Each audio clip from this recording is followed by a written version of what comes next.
Can you hear me? Welcome to the Crazy Wisdom Podcast. I've got German Jurado here, and he is a student studying bioinformatics at UBA, the university here in Buenos Aires.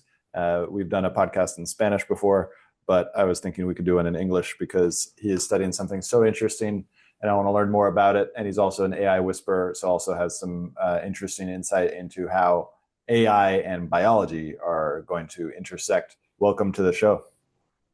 Hi, thank you. Thank you very much. Thank you for inviting me today. As Stuart said, I'm Germán. I'm Germán. I'm a student at the University of Buenos Aires.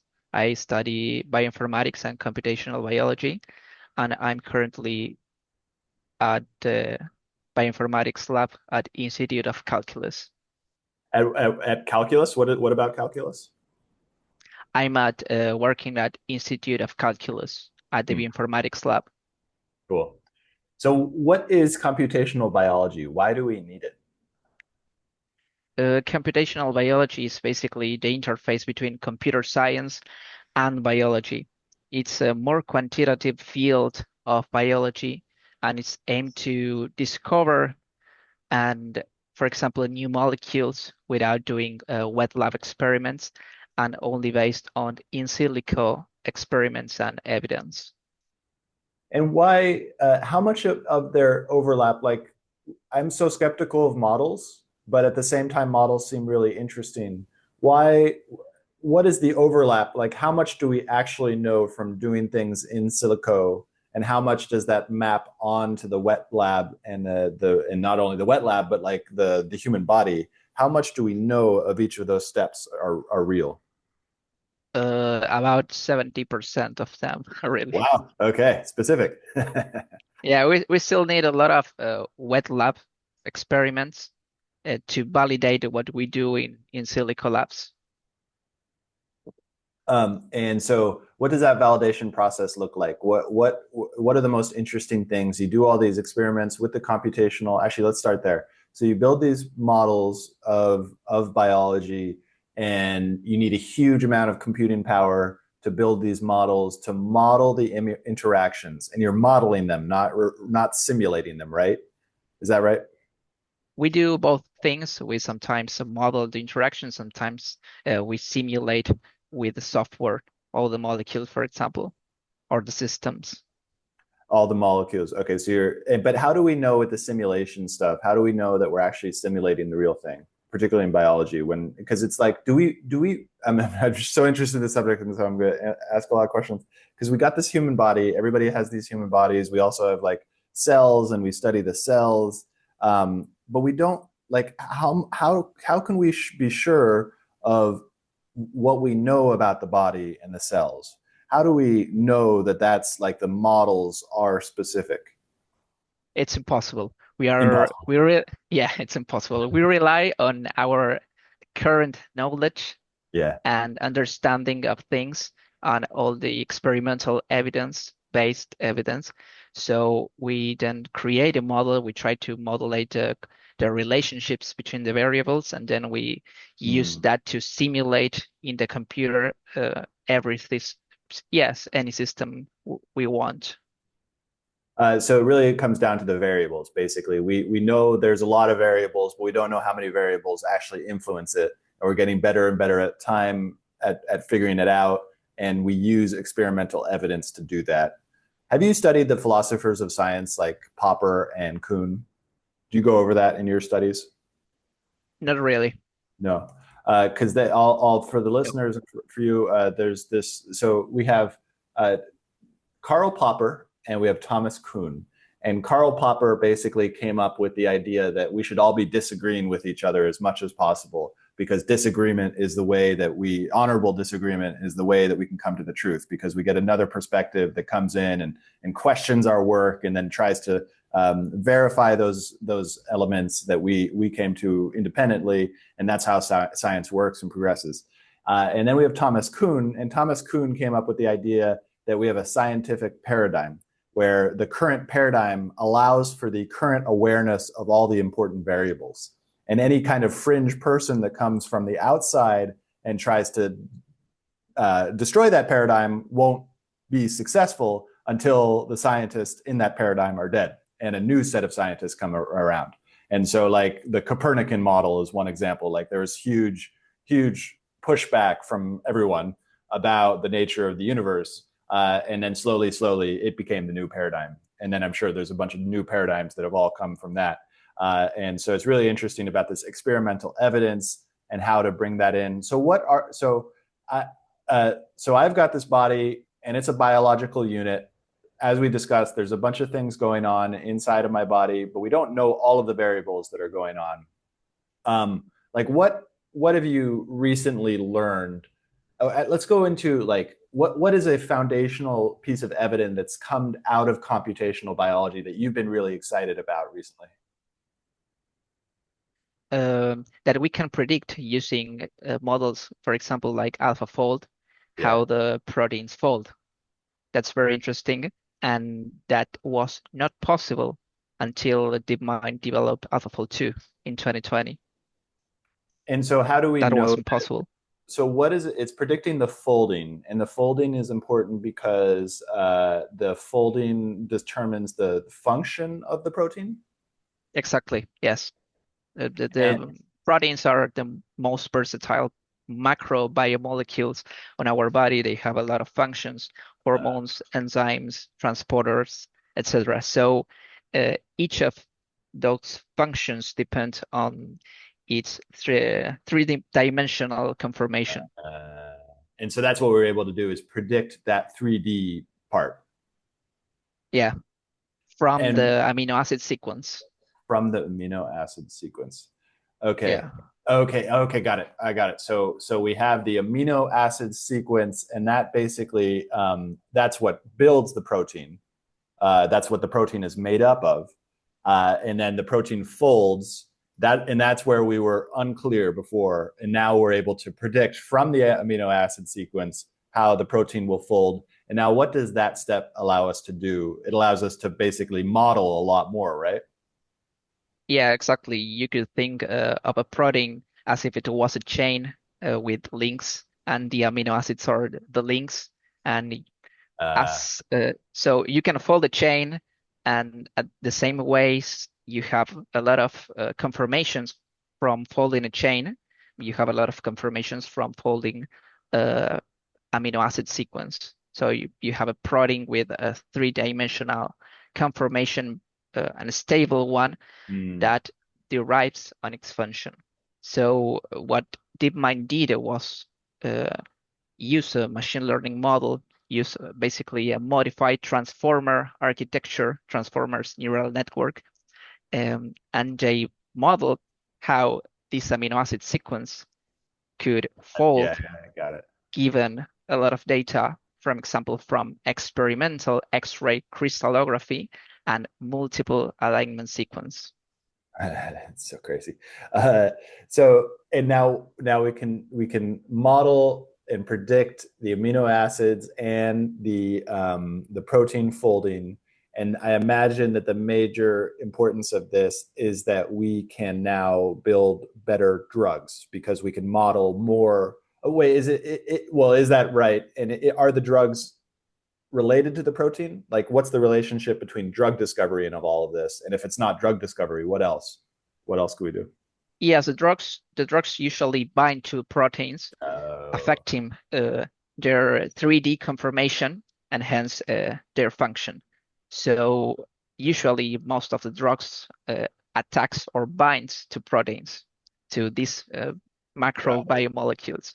Got it. So it's important for us to understand how a protein is folding, so we could see in which cavities or pockets could a drug bind. Whoa, that's so crazy. It's so trippy. And and then I know that Reid Hoffman, who is the founder of LinkedIn, he recently started a new company that's really focused on advancing drug discovery.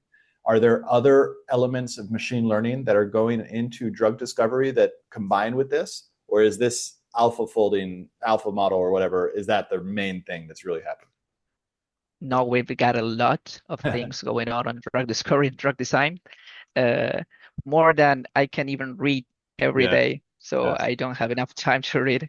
what's going on every day.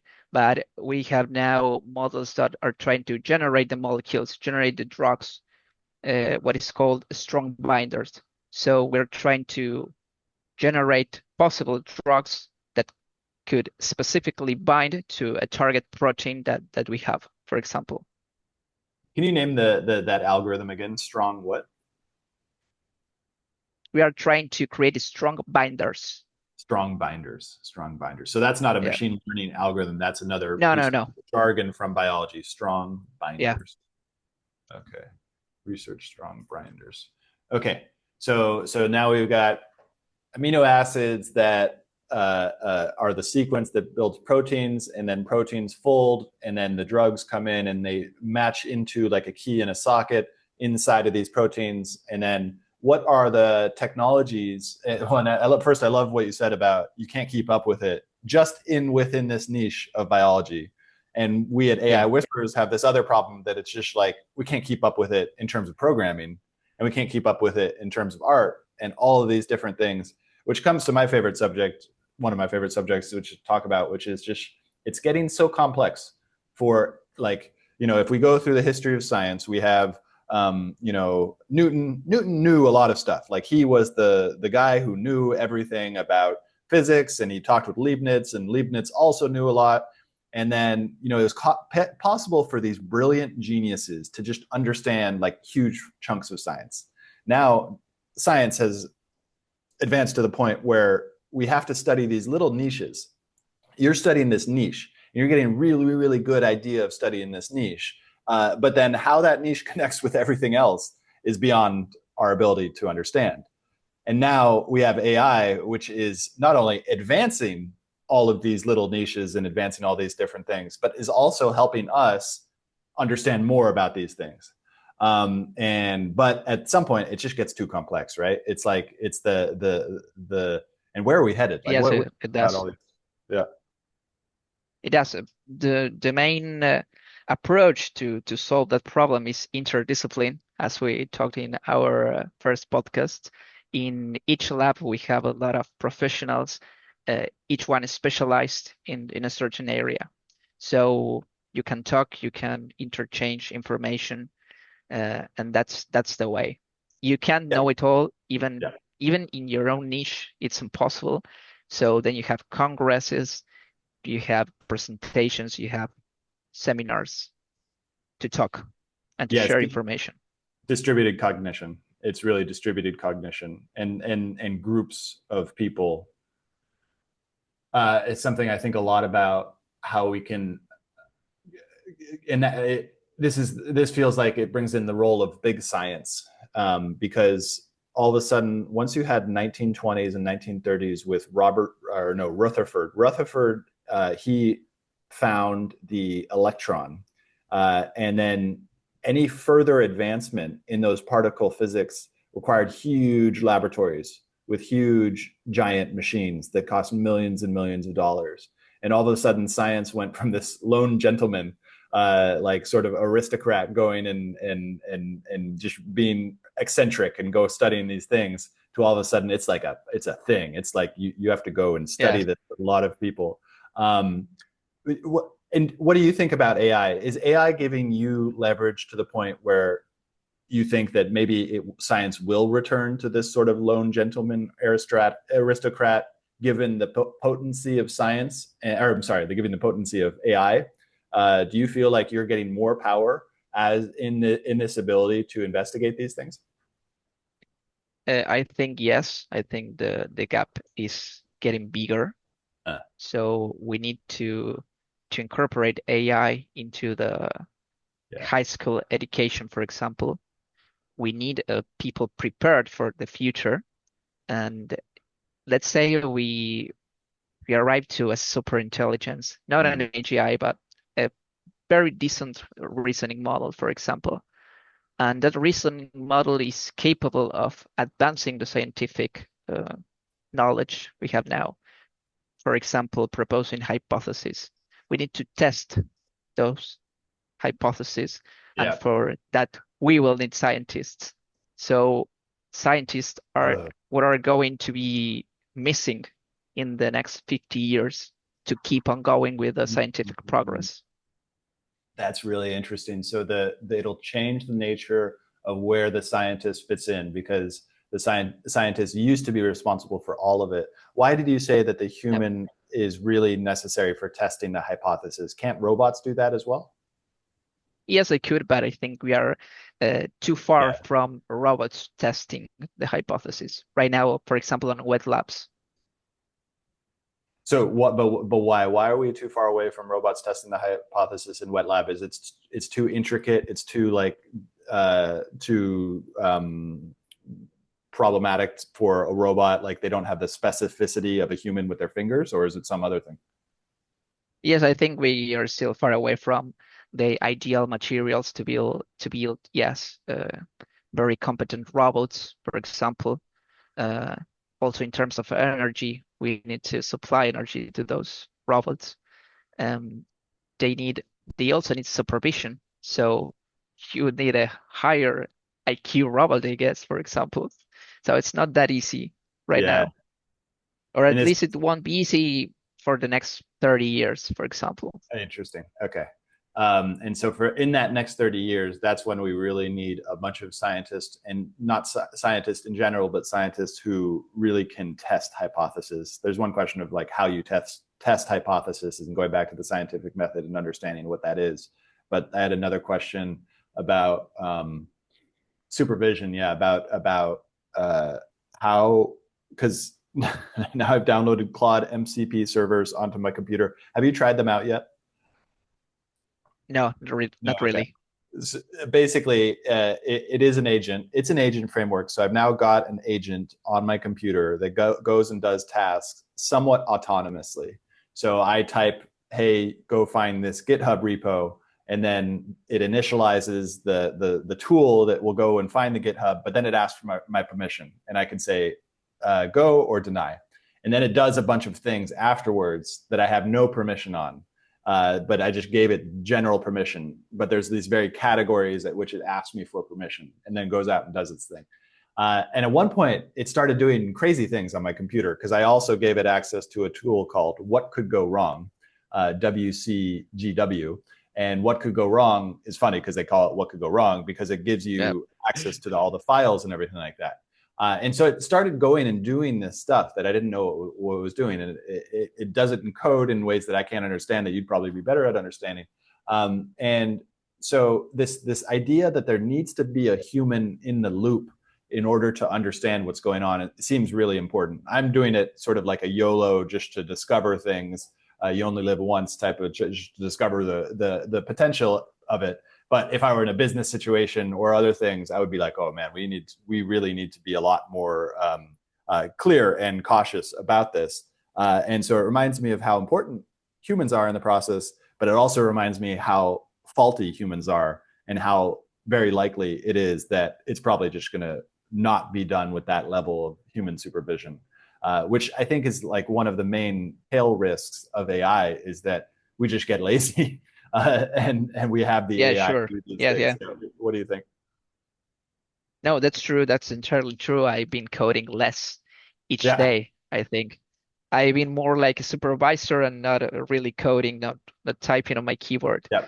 And about the supervision, I think that once we reach enough powerful reasoning models, we we will be able to slowly stop supervising these automated systems. Once we They trust the will, reasoning, yeah, once we trust the reasoning models. Yeah, yeah. and you've talked a lot about reasoning models. Our last conversation, it really struck me is that it seems like you've gone into what it means to reason for the AI. What does that mean? What have you discovered recently as reasoning has entered the lexicon of AI nerds? What does it mean to reason? Why aren't they reasoning currently? And what will they reason about, or how does reasoning work? Any question you want to answer there? Yeah, these actual reasoning models are not actually reasoning, of course. They are not they are not using the cognition to reason. They are iteratively executing code and repeating a sequence of logic, but they are not reasoning. So what we have seen is that now we have a lot of reasoning models that came from the reinforcement learning with human feedback that we've been performing all of these years. All of those data we have those data now, that data now, and we can construct these reasoning models. For example, with the DeepSeek architecture, they showed us that we could do. They showed that the recent capabilities emerged from the reinforcement learning that Wow. previously was done with human feedback, and now it could be automated, for example. So OpenAI developed a one using reinforcement learning with human feedback, but they probably uh, did and construct O3 without it, and probably using automated reinforcement learning, such Yeah. as DeepSeek did, for example. Yeah, they probably already did that, but they weren't talking about it. But and then DeepSeek came and open sourced the whole thing. Yeah, Yep. that's for sure. Yeah. Yes, yes. So interesting. So But what does reasoning mean? What is it? What so I love what you just said, where it's essentially it was iterative logic that simulated reasoning. And now we've got the RLHF is out of the way. We don't need the humans anymore, the human loop in the loop to do the iterative reasoning. What is the next step for reasoning, and what is reasoning? What philosophically speaking, like it sounds like you've actually gone into this. Like, what does it mean for an agent to reason, whether that's a human agent or AI agent? first, identify the approach to solve a problem. That is the Mm, most important thing. So you can start your thinking process correctly, and then seeing if you're committing any error that could lead mm, to a wrong conclusion. to a what? So to a wrong answer. Mm, mm, So you need to be very careful and to pay attention to all the information you're given, and the logic steps must have some coincidence between them, so you can arrive to a right answer. So reasoning is being able to identify when you are not doing that correctly. For yeah. example, when you're arriving to a wrong answer. If you, I don't know, if you need a value that's between 0 and 5 and you get 75, you should be able to identify that, for example. And some of these large language models are not able to do that yet. So that's why we needed these reasoning models. And that reasoning capabilities are the result of this reinforcement learning with human feedback. That I think we will still need to do it to develop better models. But what we're seeing now is that using purely reinforcement learning without a human in the loop, we can achieve good results. For example, or one similar results, such as DeepSeek Mm, R1, for example. mm, mm. So, what else? I want to go back to the biology part because it feels really important to talk about with you. But this is a really interesting pathway about reasoning. Is there anything else that you've become aware of besides this specific reasoning capability for AI that are other things that we as humans do? I guess intuition. Intuition is the other thing. Like what is Yeah, the relationship between reasoning and intuition? What are these other foundational labs trying to do besides reasoning? I know that they have been doing things with intuition with the ARC prize. Anything else you've discovered in that area? I think that the most important thing right now is to start uh, mixing more environmental variables into these Mm, models. So, for mm, example, the models right now are not strictly multimodal. I think only Gemini is capable of listening, if you can mhm, call it that way. But the other models rely on, for example, speech to text to listen to you, speech to text modules, and then on text to speech models or modules to talk to you. mhm. So, for Wow. example, ChatGPT is not able to listen to your tone. For example, it cannot get if you're angry or happy, for example. And we need to start putting that information in in these models, for example. So in that way, they could be reasoning beside the written information they have. Yeah. Yeah. Yeah, it's the multimodal, the senses. It's basically, so we have reasoning, which seems to be a very abstract capability. And I want to go after this interview, go study the history of all the philosophers who thought about reasoning. But that seems like a Very very interesting. abstract, intellectual thing that we humans do. We don't know we're doing it. But then in order to get true cognition, we need all of the senses. And then it reminds me of what it seems like one of the most foundational human cognition layers is emotion. And I wonder if they're trying to do that. That's a good question. Is whether they're are they trying to replicate emotion? That feels like beyond just the senses, because senses also relate to our human emotion. It also Yeah, feels like there needs to be a body embodiment. But maybe, this is the question I ask myself all the time, is like, maybe all these things that I think are human are not actually that human. Like maybe they can all be replicated. And then what does make us human is something that we're going to find out. What do you think? I don't think we will be able to replicate it, for example, consciousness, Hmm. at least For in a the long time. next 100 years. Yep. But it could be. Who knows? Yeah. What I think is that right now we should be advancing these reasoning models and see how they could help us advance the scientific knowledge. That's the first step. I mean, Uh-huh.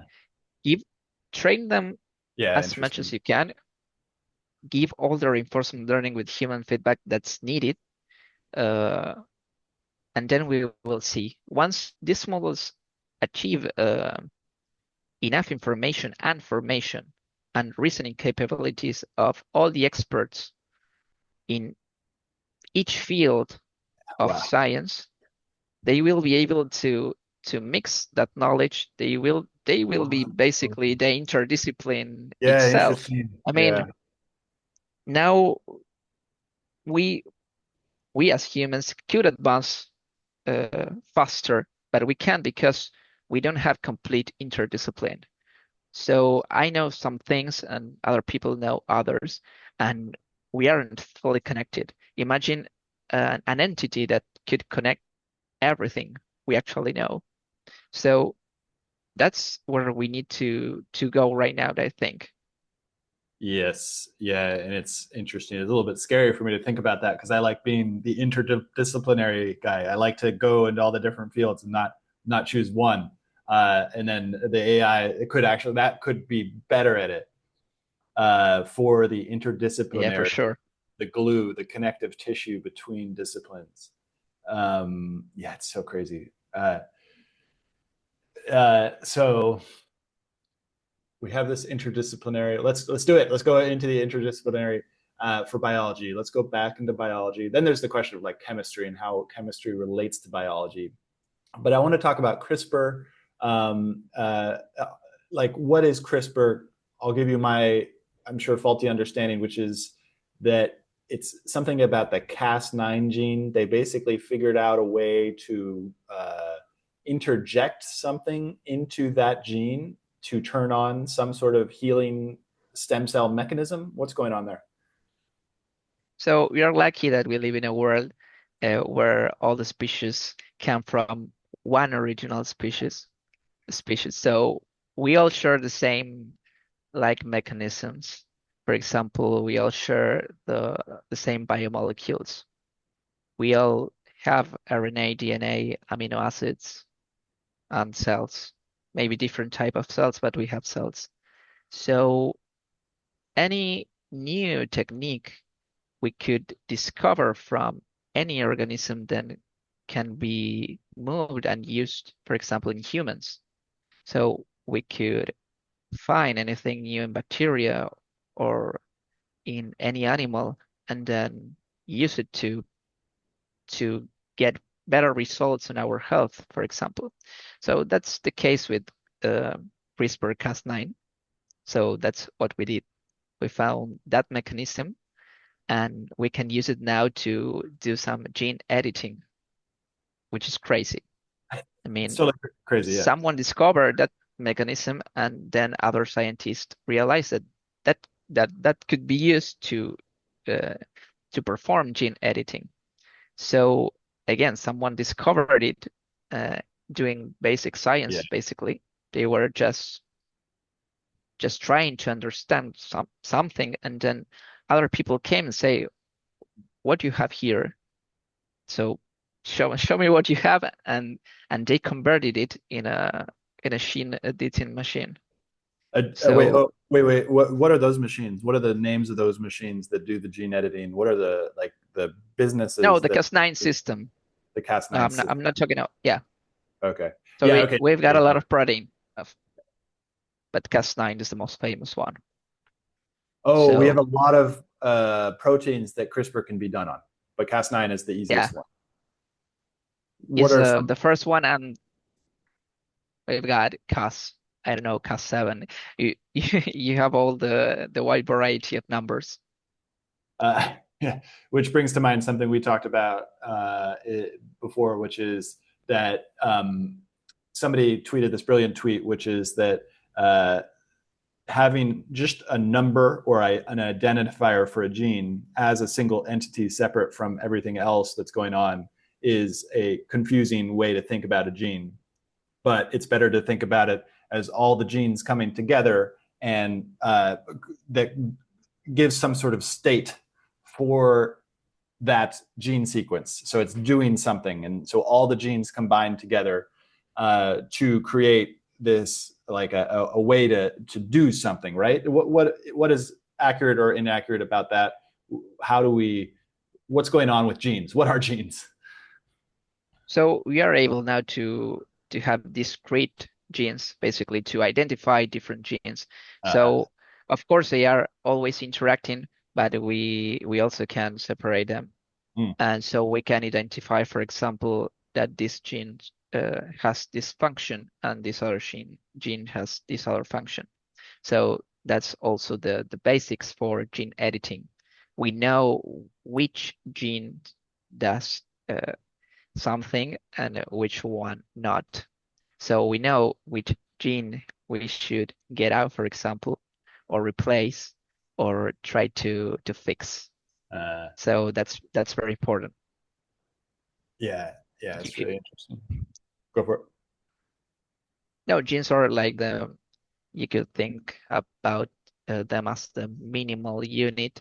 So as I said, that amino acids build proteins. Genes are like the basic units for chromosomes, for example, and that's where the DNA sequence is stored. So being able to identify genes is very important. And there's a whole field called genomics and a subfield called functional annotation. So that is to basically pair a function to a gene, pair a protein to a Mm, gene. mm, wow. Uh, yeah. So um, let's go back to Cas9. What is Cas9? What is that thing that allows us to edit the gene?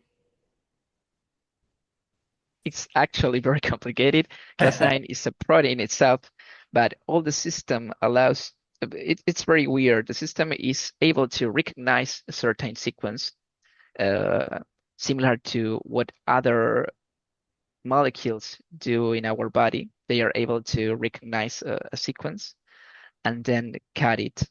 So usually these kind of mechanisms Oh, are come from bacteria, for example, and the function they have inside the bacteria is to defend the bacteria against pathogens, for example. yeah. Uh, So these mechanisms evolved to protect the bacteria against a certain type of pathogen. So then when the pathogen goes inside the bacteria, these mechanisms recognize that sequence and cut it. So then we realized that these mechanisms could be applied to us because we also have DNA. I mean, all the life, um, well, almost all of the organisms here on Earth have a DNA. So if they could cut bacterial pathogens DNA, they Yeah, probably could cut got it. our Yeah. DNA too. So we sometimes need like some other elements that we identify in that bacteria that has that mechanism. For example, transcription factors or any other molecules that this mechanism could need to work on our bodies. So it's not only that you take out something from here and put it in there, you need to actually give it a context for it to work Uh, well. oh man, it's so complex. It's so crazy. And it's so interesting thinking now that I'm doing the more programming with Claude and going into a code base and managing that complexity, but it's all this abstract um, sort of fantasy land that we humans have built in order to get machines to do what we want. Now we're in this biological complexity, and the biological complexity seems way more complex and also more mysterious, right? Because it's the computers. We developed the computers, and there's just like layer of computer scientists who have all left Yeah.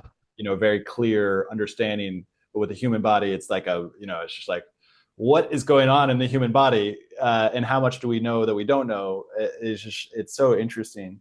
um, so let's actually go into Yes. that. You go for it. Do you have anything to add? No, it is very complex. Indeed, it's very complex. And sometimes when uh, we study molecular biology, for example, it's also very difficult to remember everything because sometimes there's no pattern. There's no logic behind it. Of course, there is some logic. Of Yeah. course, there's physics and chemistry behind it, but sometimes the phenomena you're seeing is so like the so I don't know how to say it's superficial, maybe, that you are not able to identify those patterns and you have to learn them, for example, by memory. That happens. Yeah, and that's why Anki is so popular among. I mean, well, there's a lot of things that go into what I'm going to say. Anki is a spaced repetition system that I love using, but is also used in the medical field in the United States because, and I'm sure a lot of other Oh, okay. places, because the testing is so hard because of what you mentioned. The testing is so hard that you have to just memorize like random, like a collagen gene or something like that. And so you just have to memorize a huge amount of stuff, which is interesting because it takes us back to the AI question. Because now, since AI has come around, my spaced repetition system has changed pretty significantly, and the memory, the human memory, seems really important, and it's like a severely underutilized thing. And it's mostly because of the written word, because we invented the written word, and then we were able to off store so much of our cognition onto pieces of paper that and this happened like 2000 years ago, like we just stopped using the memory in a lot of ways. And a lot of the academics used it and they kept it up and they built these memory palaces. The memory palaces were actually something the Greeks and the Romans invented, which allowed them to emotionally remember crazy things by building an imaginary memory palace inside of their heads. And so it's like this muscle of human cognition has sort of gone away. And but with the spaced repetition and this rote memorization, a human who is autistically motivated like myself and many others to do this is now able to tap into this very powerful latent human element and a human skill, which is actually like I remember reading a tweet a long time ago about how humans have a very powerful memory, and that it's insane how much information can be stored in the human brain. And have you thought about memory? What are your It thoughts on memory? is. Yeah, Yeah, almost every week. yeah. It's yeah, it is very important. It is crazy. I mean, sometimes you're uh, you're doing anything that has nothing to do with anything, and you remember, I don't know, something from your childhood, for Yeah. example. Mm-hmm. And that's crazy because it's something you had forgotten about, and then you suddenly remember. So it makes you think how much information you have stored in your brain that you will be maybe going to access again, like, I don't know, maybe in 10 years, I don't know. There's a lot of things that I won't remember this year or next year, but maybe 10 years from now. So it's crazy. I mean, it's not easy even for neurobiologists to understand the brain and how the memory is stored, but it's fascinating. And so, what is your personal memory practice? How do you memorize all the stuff that I've imagined you've had to memorize a lot in your education? Uh, since I computational biology, it was easier because Oh, uh, I oh, didn't have to remember that much as if I were studying, for example, molecular biology. I did have to memorize a lot, but I luckily just seated, sat and read. It was not very difficult for me, but I never like it too much. Prefer like understanding the pattern behind it and the formulas and all that stuff. It's not because easy you're for me to sit down.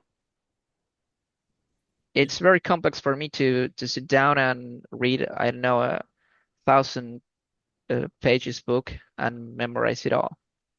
It's not even practical. I mean, it's not even practical.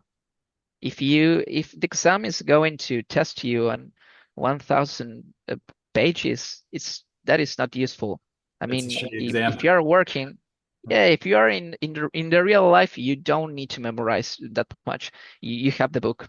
I mean, you have to memorize the patterns sometimes and the formulas and know how things work.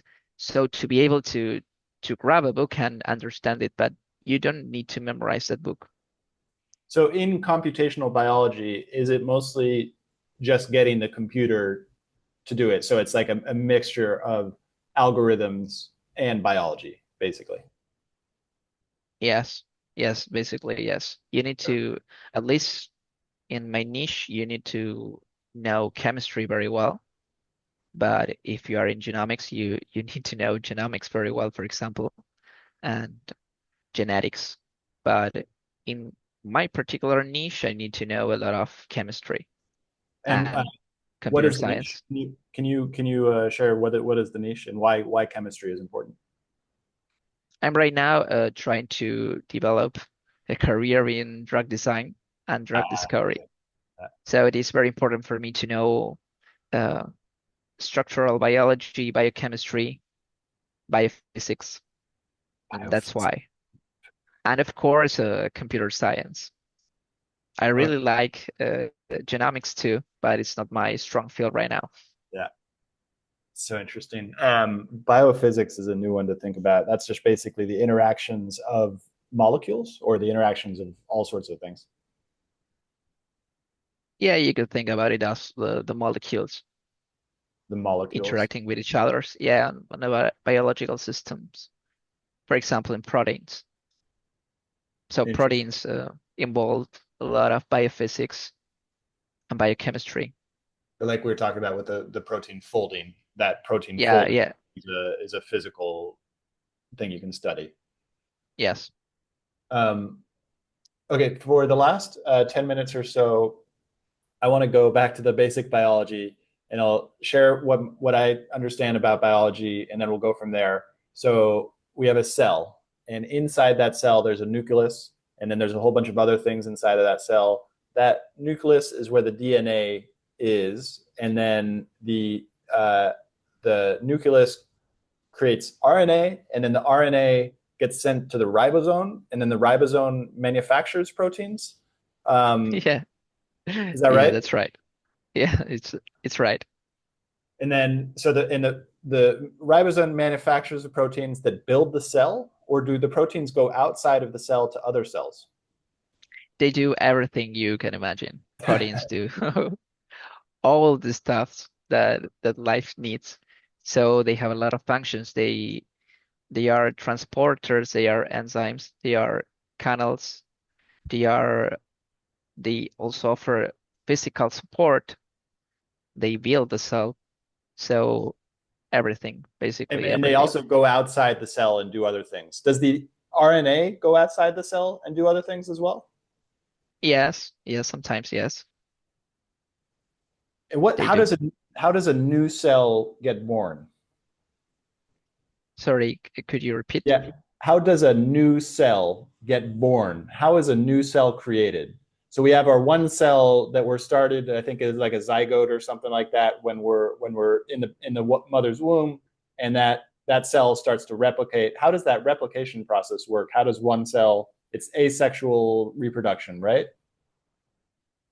Through mitosis, through a Mitosis, process called mitosis. Okay, mitosis. cellular division, right? Mitosis. Yeah. So you basically have two type of cells on your body. You have a lot of them, but you could divide it sexual and non-sexual cells. So the non-sexual cells basically go under a process called mitosis that have a Mm. lot of phases, Hmm. and it is very complex. So you have you could imagine as a circle and or cycle, and you have a lot of checkpoints in between. So the cells can know if anything goes wrong and to stop the cycle Oh, interesting. Uh, or and then continue it. yeah, we're gonna continue it. And this is the logic that you were talking about, because there is a logic that exists for this.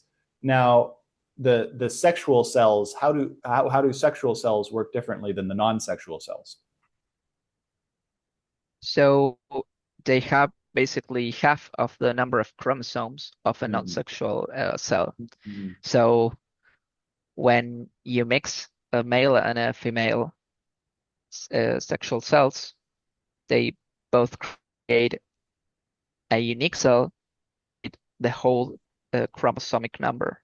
Oh, okay. That's the I main, don't know if I was, yeah, yeah, that's the main sort of like innovation that sexual reproduction changed, was that diversity. It gave us diversity, right? Whereas the mitosis, there's basically, yes, yes, yes. no diversity. Can you talk more about? You've got a lot of mechanisms uh, in this meiosis.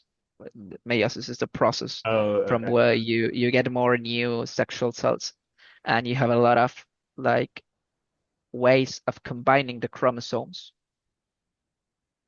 So when you Mm. get new cells, each one of them have different chromosomes basically, Mm. and Yeah, then got it.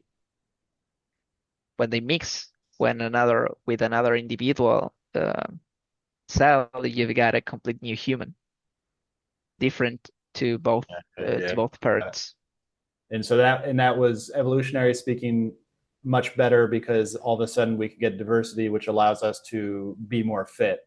So that, these just basic cells of mitosis were probably not very as adaptive as the idea of two functionally different individuals coming together and sharing their chromosomes. Exactly.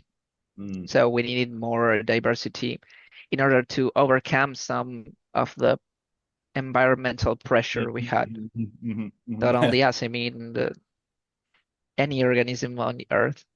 So it was better for every organism or to the majority of them because we have other organisms that don't have sexual reproduction. But for the ones that have it, it was better for them to overcome this adversity. Okay, last question. What do you think about our current environment as human beings? It feels like from that angle we just talked about, that humans have won, that we don't really have any enemies except for ourselves and diseases, basically, right? Yeah. Yeah. So that's the environment. So Yeah. Mm-hmm. so right now, I mean, we are always evolving. So if you define evolution as the change of the allelic frequencies in the species or in the sorry, I don't know the word in English, the population. Um, I can remember it. So then we are always evolving, but of course our environments are very different from what they were like 10,000 years ago. So, and we also have less uh, death pressure. Mm, We are not going to be killed. I mean, we could, but we are not going to be, we are not afraid of being killed every day, every time. So the the things that drive our evolution now in terms of environmental pressure are very different things. We have health, we have a health system, so we could maybe get sick and then recover. And yeah, we basically have no predators, and we are our own menace. So I think that the worst thing for us right now is the climate change, but not only the climate change. I mean, what we are doing to produce that climate change, the pollution, the pollution is trying to kill us right now.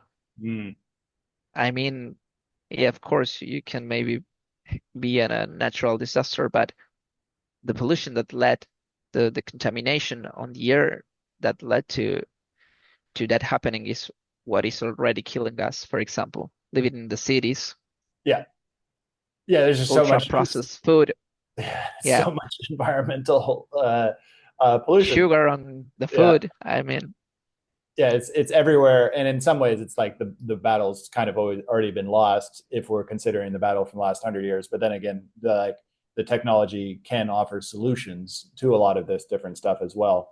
But like it's so interesting just trying to think about through my own personal life like how to um, stop the environmental pollutants. And I've done a lot of thinking on this. The food system is not very clear to me, right? Like it's impossible for me to figure out where the food came from unless I no, go to the farm and buy it from myself, which is possible. That's possible. yeah, Uh, and then there's the water. And the getting the water filtered to the right way, getting the right filters. I've done a lot of research into that, but it all costs a lot of money, so I can't do it at the moment. And then there's the shower water, which I just recently learned about. With the shower water is like there's a whole bunch of chemicals that are in the water that are not great to be pouring on ourselves. And then the yeah, microplastics, it's just like so crazy. And it's just like humans being ignorant, in the 1950s and the 1960s, they, maybe they knew that plastics had these, maybe some people were thinking about it, but it's really, we just kind of like, as you mentioned, we had so much death pressure for so long. It's just like that is our primary focal point. But now we've resolved a lot of it, but all the function behind it is still going on. And so we just do these things that yeah. just keep on uh, happening, and there's like nothing really we can do about it either, except try to solve some of the problems. But who knows? Some of those problems are out of our control. Out of our Uh, control. Yeah, yeah. yeah, Really important sadly, to understand what's in our control and what's not in our control. And there's not a lot outside yeah. of our control. Of Yeah, course, we should try to eat healthy, to drink healthy water, but sometimes it is very difficult. yeah, I mean, if the toxics are everywhere, if the pollutants are everywhere, it's very difficult. So we have to try to do our best. yeah, yeah. Which is the only thing we can do. Thank you so much, Yeah. Herman, for coming on the show. How can do you write Thank you for anywhere? inviting me. Yeah, are you writing anywhere? How can people find out more about what you're working on? They can find me on LinkedIn or maybe on my email, hermanjurado7 arroba gmail.com. Cool. That's okay. Thank you so much. Thank you for inviting